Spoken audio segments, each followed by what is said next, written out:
یہ آواز بارش کی نہیں، یہ قدرت کی چیخ ہے۔ یہ منظر محض پانی کا نہیں، یہ انسان کی خود غرضی کا نتیجہ ہے۔ پاکستان جو دنیا کے آلودگی پھیلانے والوں میں سب سے پیچھے ہے، آج موسمیاتی جنگ کی سب سے بڑی قیمت ادا کر رہا ہے۔ یہ ہے گلوبل وارمنگ کا انتقام۔ ناظرین، جون 24 سے جولائی 23 کے درمیان آنے والی بارشیں 10 سے 15% زیادہ شدید تھی۔ رپورٹ کہتی ہے کہ یہ شدت براہ راست گلوبل وارمنگ کا نتیجہ تھی، اور نتیجہ کم سے کم 300 جانیں ضائع ہوئیں، 1600 گھر تباہ اور لاکھوں لوگ بے گھر ہوئے۔ یہ صرف پانی نہیں تھا، یہ امیدوں، خوابوں اور زندگیوں کو بہا لے گئے۔ کسی ماں کا بیٹا کھو گیا، کسی بچے کا اسکول اور کسی کسان کی پوری فصل۔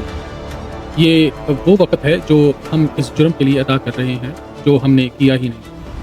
ناظرین، پاکستان دنیا کے کاربن اخراج میں صرف 1% حصہ ڈال رہا ہے، پھر بھی ہم سب سے زیادہ متاثر ہیں۔ یہ انصاف ہے؟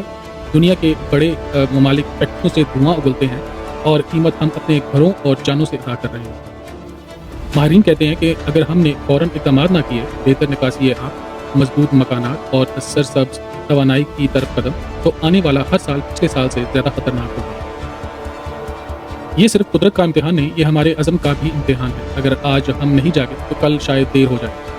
پاکستان زندہ باد، اور یہ تھی ڈیلی بات۔